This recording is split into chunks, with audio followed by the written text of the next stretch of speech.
It's the summer of madness. It's the summer of transfer bonanza. And it's the summer of also that every player that's coming through the door at Liverpool is saying it was always Liverpool. And you never know. In the next 3-4 weeks, it could be a few more players saying it was always Liverpool. But let's break it down and let's discuss it all with the worldwide journalist, Ben Jacobs, who's used to doing shows with the New York skyline behind him. A lot sunnier, but it's a bit of Edinburgh rain, I think it is. This is Edinburgh gloom, yeah. Edinburgh thunderstorms. But there's no gloom in the Liverpool transfer policy at the moment, Ben. And there's plenty of thunderstorms that Liverpool are breaking out throughout the Premier League and maybe throughout Europe as well. But it's a pleasure having you back on the channel, mate. How are you doing, my friend? Yeah, everything is good. So I've just got back from New York, where I was covering the Club World Cup and, of course, a bit of the market as well, in Edinburgh now, and then off to London. So a little bit non-stop, but it's that busy time in the window, isn't it? And Liverpool were going from day one, and they've not stopped since. Not stopped since. And let's go straight to your scoop this morning. The exclusive that you put out, that Liverpool have agreed a deal of £69 million and 10 million add-ons. Are those add-ons for Hugo Ekitike achievable, or do we have any information in regards to the add-ons, Ben? I think the add-ons that Liverpool would be glad to pay, that's the long and short of it. In other words, they're tied to winning trophies, but also individual success. And it's not as black and white as some are player-specific and others are about team silverware. There's a link for some of them whereby if the add-on is paid, it might require Liverpool winning a trophy and Hugo Ekitike in that season to play a certain number of games, which means that if Liverpool pay them, it will mean you get this double tick. Number one, that Liverpool have won a trophy, and number two, that Ekitike has been integral in winning that trophy, and therefore Liverpool are glad to pay them. The upfront part of the fee is £69 million. The total add-ons are 10 million. He flies on Tuesday, and then we wait and see whether the first part of the medical will be done then or whether it will take a few more days. And then the expectation is he'll be off to the Tour of Asia, but not necessarily in the middle of the week, maybe towards the latter part of the week. Some Liverpool medical staff have stayed back, as has the sporting director, Richard Hughes, and this will now be finalised in the last few days. And obviously from Liverpool's point of view, they had Ekitike on their radar for quite some time. He scored very highly with the data. He's versatile. He's seen as a system fit. And as you say, he only wanted Liverpool, which meant that when Newcastle United were negotiating, even before Liverpool formally entered the race, there was always a feeling, like with João Pedro when he went to Chelsea, that if Liverpool came calling, there would be a twist from Newcastle's perspective. And Liverpool are expert readers of the market. And I think there became a crossroads where they knew they had to ask about Isak. They knew that they had to push on with Ekitike. They had to make an imminent decision as to which one they could get over the line now. And obviously the big question in the chat is, will they still go for Isak at a later point in the window? And you can never say never. It's not impossible, but naturally it would be a difficult deal to pull off. Let's go. As you say, the chat is popping off. There's already 1,000 people, over 1,000 people in the live chat. Smash a like, head over to BNR's Twitter. And I don't need to introduce Ben. You guys all know what the great work that he's been doing, especially come this summer. But Ben, let's go to Alexander Isak. What is the latest situation? Will Liverpool put a bid in for Alexander Isak?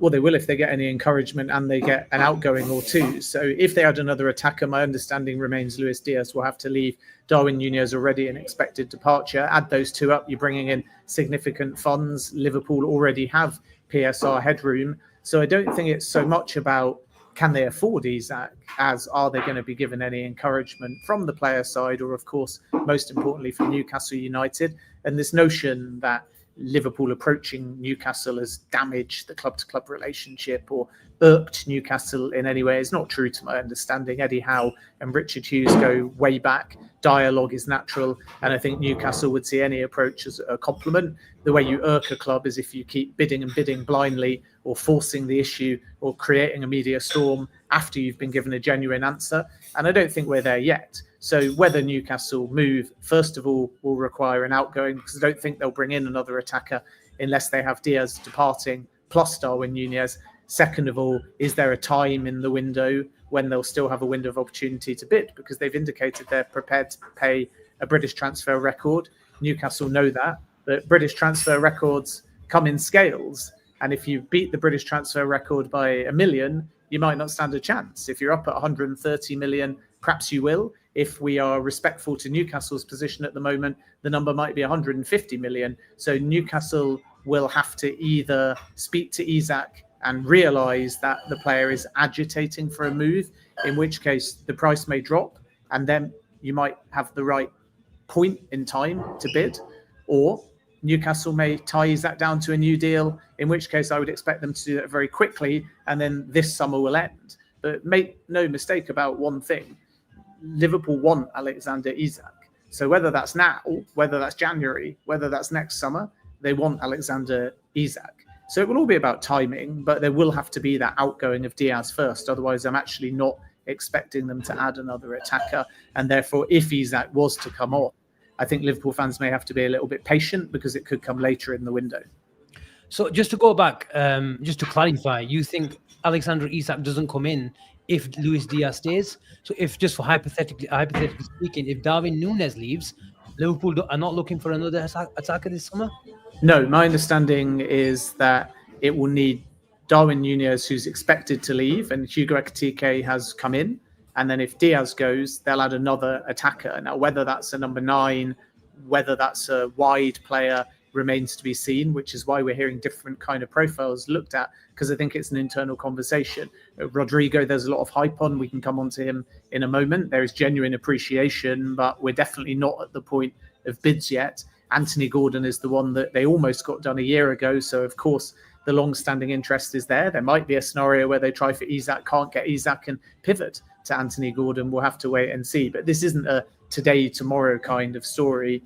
And then naturally, there's sensitivities at the moment, and rightly so, in the market about how Liverpool are both going to move and when to engage with Liverpool because of the incredibly tragic passing of Diogo Jota. And every single podcast I've been on, I've made it very clear that it's difficult for us to report. It's difficult for us to be chasing Liverpool stories because we know that it's so raw. And I'm sure it's exactly the same with players being offered to Liverpool, especially if they're in and around Jota's position, and similarly players outgoing. So if you're Bayern, you've had to wait a little bit of time to really get going on the Diaz situation, because everybody knows far more important than any of this is paying respects to Diogo Jota, to Andre Silva. And I've said the same even about my reporting as well. It's very hard at times to think we're pivoting, and people are asking about the front line where Diogo Jota played, and it doesn't feel right that we're saying who might they add in his position, around his position. So it's a tough one, to be honest with you. And I think the market realises that the number one priority is to be sensitive to Liverpool and Diogo Jota and Andre Silva's family and the wider Liverpool community too. And this is why I don't want to be drawn at this point, nor am I inquiring or framing any reporting around any like-for-like position of Jota. Even when there's a versatile attacker, it's a bit uncomfortable because you kind of think, let's just give Liverpool space, first to grieve, then to work out what they're going to do in the market. And therefore, some will be saying at this point, another attacker might come in. But I'm just kind of looking at the individuals that are very clear-cut. Darwin Núñez will leave, especially if he wants Saudi Arabia. That deal will be done very quickly. And then Luis Diaz wants to leave. And if you get both of them out the door, another attacker will definitely come in. If you get one of them out the door and it's Diaz, I think another attacker will come in, especially because you need to find somebody that can effectively play on that left-hand side. Or there's a logic that Ekitike isn't just a 9 and can be pushed out to the left-hand side, but that's not his favoured position. If Núñez only goes, there is a fair chance that not another attacker will come in. So it's either Diaz find an attacker or Núñez and Diaz find an attacker. And if it's Núñez and Diaz, then maybe they do get in another number 9, in which case we're going to hear a lot about Alexander Isak all summer, simply because unless there's a point today, tomorrow, where he signs a new deal, you're going to have a scenario all summer where Liverpool may not give up. And the same might be said for Saudi Arabia as well. And Ben, just to stay with Alexander Isak, how far do you think Liverpool will go to test Newcastle's resolve? Because at the moment, it's a not-for-sale stance. Do Liverpool keep on pushing? We saw the official line from Eddie Howe, and he said, even though Liverpool fans do not believe a word, with all due respect, of what Eddie Howe said at the weekend, because for me personally speaking, and this is just opinion based, I think the player was obviously upset, and he didn't want to play. But do you think a transfer request will be incoming? Anything that you've heard behind the scenes? At the moment, Isak's been pretty professional, but Eddie Howe kind of contradicted himself because pre-match in their first pre-season friendly, he said workload and resting Joe Linton and Isak. Post-match, he said it was because of speculation. Then Newcastle sources clarified it and said actually what they meant was they didn't want him in the stands specifically, so the workload aspect was legit. But Joe Linton got to watch in the stands and Isak didn't, because they didn't think it fair that the cameras would constantly be on him. And maybe that's putting it under more scrutiny and people are starting to over-analyse body language and all these things.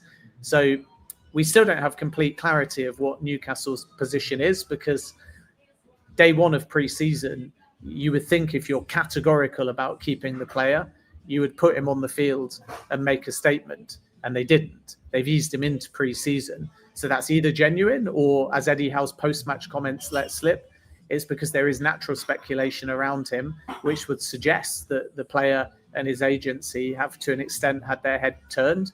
I don't think he's the kind of character, from what I understand, to ask for a transfer request, to agitate for a move in any unprofessional way. I don't think we're going to get a Victor Gyökeres type situation where he goes on strike, refuses to play and all of this.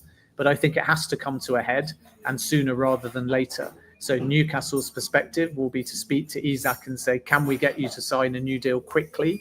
If that doesn't happen, and during the window, then the door remains open. How high are Liverpool prepared to go? Which was the other part of your question. Yeah. I think there isn't. Is there any deadlines? Is there any deadlines? No, because it's not how Liverpool work. They're going to do it on their own terms. If Liverpool feel they've got player buy-in and want to go for Isak, whether now or whether in another window, then they'll do it on their own terms. They'll ignore the noise. They'll feel confident. Think about Florian Wirtz as your sort of parallel example, even though it was under different circumstances because Leverkusen were prepared to sell. It was crystal clear that whilst everyone was saying Man City, and whilst everyone was saying stay in Germany, and whilst everyone was saying Liverpool probably won't even enter the race, Liverpool were moving discreetly behind the scenes, knowing for months that they had buy-in from the player and he was open to the Premier League. So I've said many times, if a formal bid is placed, it won't be a blind one from Liverpool, because that's not how they work. It will be informed by the fact that they think the player, one, wants to join Liverpool, and two, they believe that there is actually a number that Newcastle will sell. Then in terms of how high they will go, I wouldn't look at it in numeric terms, because this is one of the deals where the structure is going to be very important. It would obviously be a British transfer record. And the other factor is just where Liverpool see value. So with Hugo Ekitike, they see value even though people say it's quite a high fee, because he's on a 6-year contract and they back him to deliver. If Liverpool believe that Isak can deliver over 5-6 years at the football club, they'll factor that into their valuation. So it's not a, we'll bid at 120 or 130 and we're not at 150. It's a case of, when we run the data on this player over the length of contract, which will be long term, if you can strike a deal, are you getting value for money? And if they feel value for money is at 150, I think they do it at 150. But if they feel value for money is at 120, I don't think they'd go up to 150. I think they'd wait a year and revisit it next summer. So it's really all about Liverpool doing this discreetly, despite the noise. And I come back to what I said before. If they place a formal bid, my understanding, whether today, tomorrow, next window, next year, if they place a formal bid, I don't think that formal bid will be blind. And at that point, I think there will be a snowball, because Isak is open to Liverpool. And if they get to the point of placing that formal bid, after Ekitike especially, it won't be grandstanding. It will be because they genuinely believe that this deal can get done. Can you see, and it's, just your opinion, of course, Ben, can you see Newcastle coming to the table this summer? Well, I think Newcastle would have to find a replacement. We know they're interested in Johan Wissa. It's difficult because Brian Mbeumo has gone to Manchester United. So that's the first thing to say. Newcastle were genuine in their pursuit for Hugo Ekitike as well. So they've lost out on a target there. Don't see Newcastle selling either period or without a replacement. And I think it will be not for sale until they get a replacement regardless. So I wouldn't worry too much about public statements. Like, I'm a Leicester fan. And I remember our manager at the time, Brendan Rodgers, former Liverpool, of course, saying repeatedly and categorically Wesley Fofana was not for sale. And 4 weeks later, Wesley Fofana was a Chelsea player. So the public comments, not for sale stance, no bids, we have to respect that because that is Newcastle's position at the time we're live. But will it still be Newcastle's position if they get a replacement? Will it still be Newcastle's position if the player says he's not signing a new deal? Will it still be Newcastle's position if the player isn't playing that much in pre-season because the manager's protecting him from speculation? Will it still be Newcastle United's position if it all turns a bit tense? Will it still be Newcastle's position if there's weeks left in the window and it's a now or never to get a British transfer record? I don't know the answer to that at this point, and reporting is about dealing with the facts at the time. Facts now are Newcastle say the player's not for sale. Newcastle have signed Hugo Ekitike. Is there a glimmer of hope? Yes. Could the situation change later in the window? Potentially. And that's where we're at. But if it all fizzles away and they add a left winger for Diaz and that's that, then I think there will come a future point in time where we're back in this same position of Liverpool being prepared to pay a British transfer record for Alexander Isak. And if it doesn't happen this summer, it wouldn't remotely surprise me if it happens in 12 months' time. And that's the sort of complexity of all of this, because you don't have a black and white as to whether Isak will or won't sign a new deal. On the one hand, he could say no, run down his contract a year, and then he's more marketable to suitors to bid in a year's time. On the other hand, he could do what Michael Elise did at Crystal Palace and say, I'll sign, but only on the premise of a £115 million release clause, or only on the premise of a written guarantee that I'll be sold in a year's time if I want to leave and Newcastle maybe don't get Champions League football. So even if Liverpool or another club don't land Isak at the end of this summer, and even if he extends, they still might be in a stronger position to move in 12 months' time because of whatever the terms are of Isak staying for another season. And that, again, was the whole issue with Victor Gyökeres, that he gave his word he'd do another year on the premise that he'd be allowed to leave for a certain number. And then that pact has obviously been reneged, and it's led to Arsenal having to really fight to get the deal over the line. So it's quite a complex situation. I know people just want the Isak might join along with Ekitike. Brilliant. Stick it on social media. But I think it's important people that are listening and watching understand the full context here. We'll be all right with the 4-4-2, Ben, even though you ridiculed the idea when he was on the verge of going to Newcastle. But we'll work it out somehow, as long as you get the player through the door. But let's go to Rodrigo. I know you've got about 10, 15 minutes left. What's the situation? You've mentioned that it's not really linked. It's linked with the Nunes situation and the Diaz situation. But is it not just a simple case of Diaz going to Bayern and Rodrigo coming in as a replacement, or is it just not as simple as that? Well, the wage and the agent fees make it a much more costly deal, so you're not replacing like for like. And I think Liverpool ran the data on Diaz, and a bit like when they rejected Al Nassr's offer for Darwin Nunez in January, and also when they decided Trent couldn't leave for Real Madrid mid-season, all the data says that Diaz can still contribute for at least one more season. But what you can't put into your data algorithms is the impact of a player that wants out, that maybe feels demoralized and it affects his performances by staying. So I think there is a number now where Luis Diaz can be sold, whereas there wasn't 6 weeks ago when Barca tried and when Bayern first came calling. Last bid 67.5 million. Next bid being prepared is in and around the 75 million euros mark. There might be some add-ons on top, I'm told. Let's see when it's tabled. And I think if it got to 80, 85, then it would be very difficult with Diaz wanting out for an acceptance not to happen. And then you're kind of right in what you say, that if you took all that 85 and put it immediately on Rodrigo at roughly 90 million euros, you'd be able to strike a deal with Real Madrid if the player indicates that he wants to leave. But then you've got the wage, you're signing kind of a Galactico. There's a few considerations here. He's never played in the Premier League before. And there will, of course, be other targets on that left-hand side. Anthony Gordon is one that I've mentioned before. And despite the fact it's not active now, we mustn't forget that when Newcastle had this PSR hole, they had Gordon lined up. It was a verbally done deal. And then within a few hours, Elliot Anderson went to Nottingham Forest, Yakuba Minter went to Brighton, and Newcastle were able to say, we found the cumulative money that we're looking for, so we don't need to sell Gordon. Gordon was on England duty. His head was turned. He wanted the move. and it fell through basically because Newcastle got in a healthier PSR position. So that appreciation for Anthony Gordon hasn't gone away either. So there will be other options. But with Rodrigo, there's a lot of people getting carried away at the moment, and the exact situation is twofold. Number one, a super agent has been given the mandate for Rodrigo's exit, and this is why we're getting a lot of exploration. But as importantly, the player's on holiday and will decide zero before he's spoken to Xabi Alonso. New manager could always change things at Real Madrid. Prior to Xabi Alonso coming in, and before the Club World Cup when he was benched for 5 consecutive games, the feeling was Rodrigo wanted to leave because he could only play on the right side due to Vinny Jr. and Kylian Mbappe. And he obviously wants to inverse that and be left side predominant, but occasionally play on the right-hand side. And if it all stays the same at Real, there's a clear direction of travel that the player will ask to leave. Then things will escalate in the last week of July and in early August. And at that point, Real Madrid will invite bids because unlike Newcastle and Isak, if Rodrigo tells Real Madrid directly in the next few days he wants to leave, Real will accommodate that. And then the magic number, I'm told, is 90 million euros in and around, depending on the structure of the deal. So Liverpool could be a possibility, but it would obviously require Diaz to depart. Yeah. So in the next kind of 10, 12 days, I'm expecting Bayern to push for Diaz, knowing this to be the situation with Rodrigo.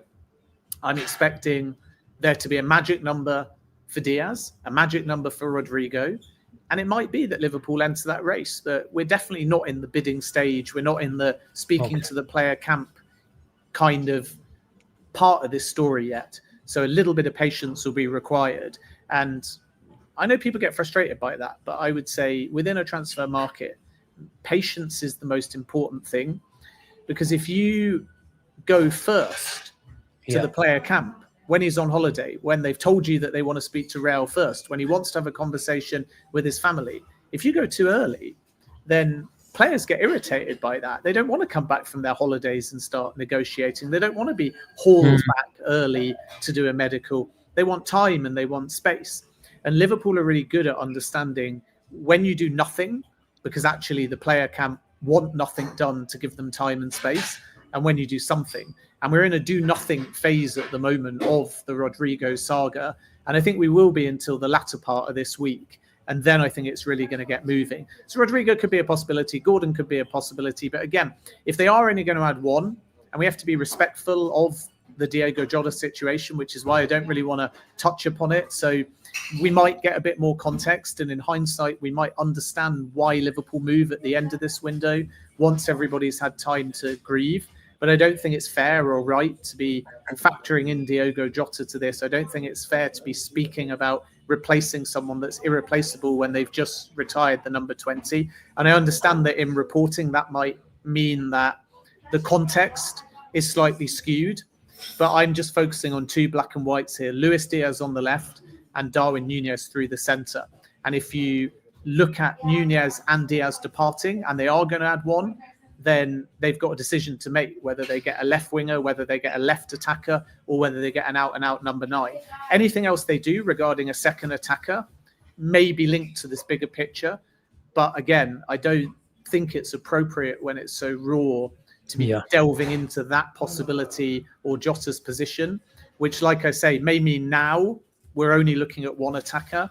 By the end of the window, let's see if they do more. But I think we have to put a clear line out of respect here to the Jota family and say the only important thing is Liverpool Football Club, Diogo Jota, Andre Silva, their family grieving. It's not right to be saying what might they also do in that position or how might that influence them in the market.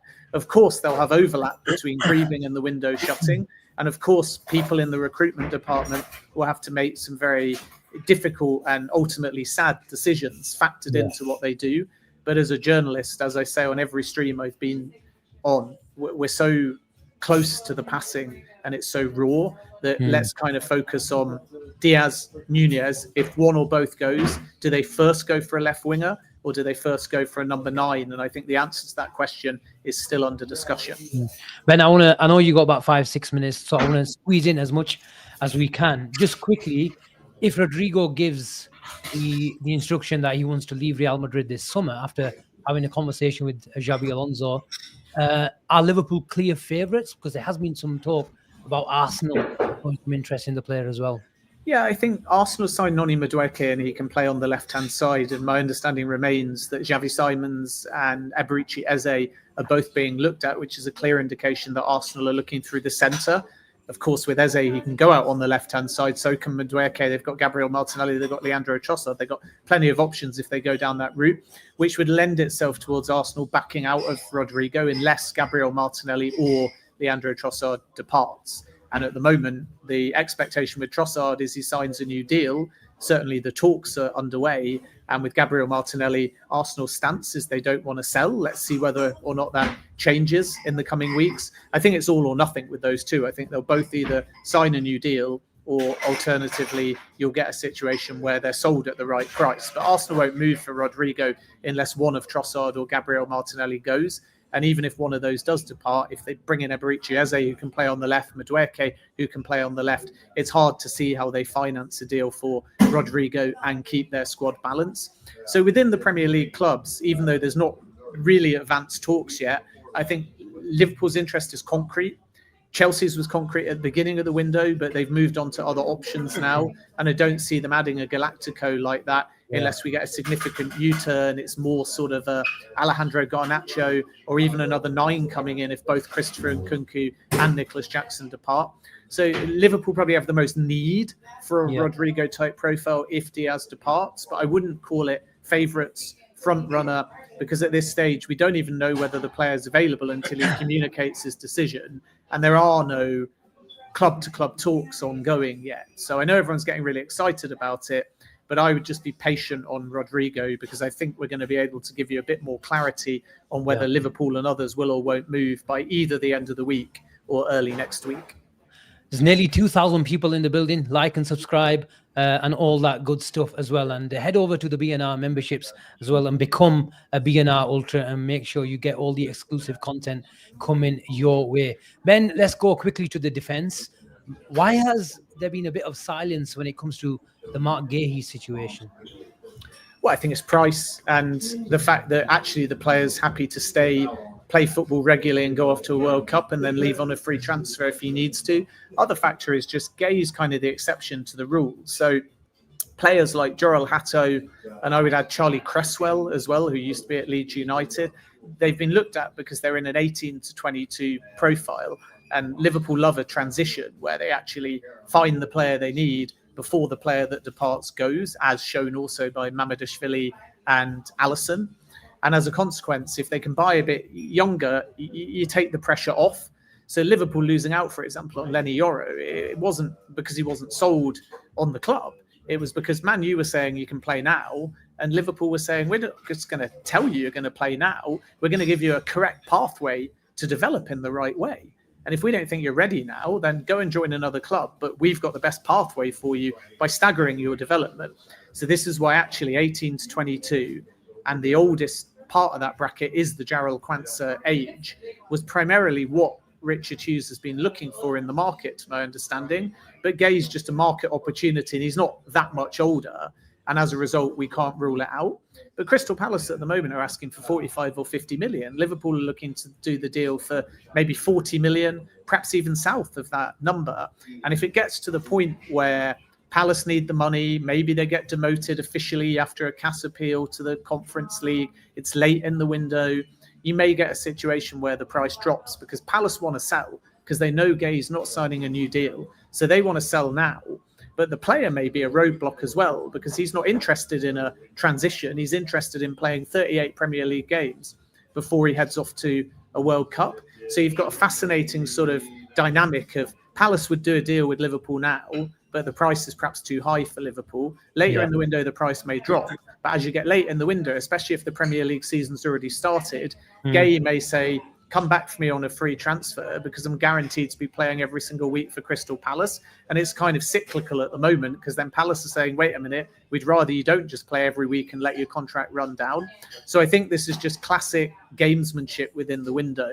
And I think that if that number doesn't drop to around the 40 million or maybe even less. I don't expect Liverpool to place a bid, and to get that number to drop lower than 45, 50 million, they may have to let this one run into late July or early August. And then if they don't get Gay, they're happy to revert back to the original plan, which is to find a young and versatile centre-back who doesn't want the immediate game time and is prepared to come in now. Ben? Well, like I said, you've got Jorrel Hatto, you've got Charlie Cresswell, who I'm told is somewhat on their radar, but they haven't made any meaningful contact with Cresswell. They certainly have with Hatto.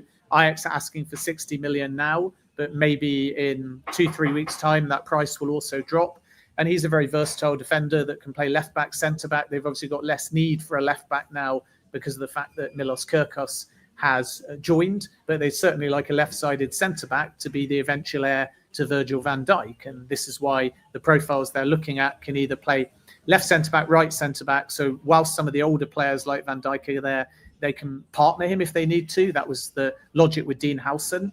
So you switch sides, you get a few minutes, but eventually you'll replace Virgil van Dijk. And if they go left back, centre back, then it will be the same thing. They can play in two different positions. But now this whole Atleti, Andy Robertson story seems to have gone away. I think they might be more inclined to find just a young centre-back predominant player. And Hatto, for example, has been playing mostly at centre-back for Ajax, knowing that that player will be patient and will be happy to maybe only feature in 20, 25 games throughout what might be a 60-game season. Challenge with Gay, again, is not just price and certainly not Palace per se. It's the fact that you've got to be able to say to the player in a World Cup year, you're going to be playing 70, 80% of the big games. Otherwise, I'm told he might be inclined to stay at Palace for another 12 months. And just before you go, Ben, any noise or any talk of or any update regarding the Ibrahima Konate situation? No, only that Liverpool are calm about it. I know we hear links with Real Madrid and they're genuine, as PSG as well, especially if PSG don't get Zabanyi. And I think they might have put in another bid for him recently. But Liverpool showed that if they see worth at a player running down his contract, whether he stays or goes, Salah stayed, Van Dijk stayed, Trent Alexander-Arnold left. But it was the same approach for all of them. If there's a value in keeping that player throughout the course of a season, then Liverpool will let the contract run down. So there hasn't been any progress in renewal. We know that Konate can soon pre-agree with other clubs. We know this is the last time on his current deal that Liverpool can cash in and get some money. But I think the expectation is that if nobody presents a sort of crazy offer, crazy in the sense of 1 year left, not crazy in the sense of 70, 80, 90 million. But if somebody presents an offer that's too good to turn down with a year left, Liverpool will consider it. If they don't, they'll play him. He'll remain integral. They might continue the contract talks. And if it runs down, there'll be a calmness because they've been in this position with Salah, with Van Dijk and with Trent Alexander-Arnold. And then at the end of it, if they lose the player on a free, so be it. And if they can keep the player and tie him down, even better. But I'm not sensing much panic within Liverpool at this stage because they know that even if they turn away the money, they're going to get a lot of value out of keeping Konate for another 12 months. Ben, I've got to let you go. I've got so many questions. There's so many questions in the chat as well. But we must do this again. We must do this again. And I'm sure we will. Liverpool are moving, but you need to move as well. And I have to let you go and catch that train. Thank you so much for your time. Much appreciated, mate. And welcome back anytime. But do not look away and do not go anywhere because Liverpool mean business. We'll be back tonight. Like and smash and subscribe to the channel. There's still 1,900 people in the building. So let us know what you think because there was so much to break down. But Liverpool are not going anywhere. They mean business. There's no panic when it comes to Liverpool. But Liverpool are going to do things. So do not look away. We'll see you tonight. We'll break it all down. Take care. And we'll see you later on. Bye-bye.